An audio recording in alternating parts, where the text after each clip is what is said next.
High বন্ধুরা, তোমরা সবাই কেমন আছো? আশা করি তোমরা ভালোই আছো। আজকের ভিডিওটা কিন্তু আবার একটু অন্য রকমের।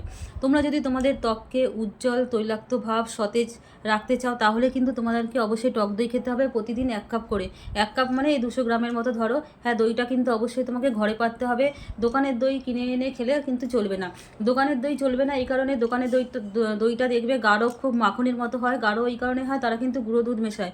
গুঁড়ো দুধ মানেই হচ্ছে মিষ্টি, গাদাখানি মিষ্টি। ওই মিষ্টি দই খেয়ে কিন্তু কোনো লাভ হবে না।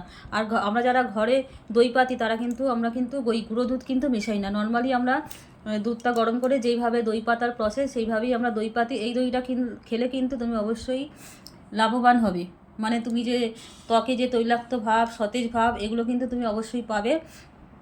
দইটা যত টক হবে তত কিন্তু কাজে লাগবে। আশা করি বোঝাতে পারলাম। ধন্যবাদ এতক্ষণ আমার সাথে থাকার জন্য।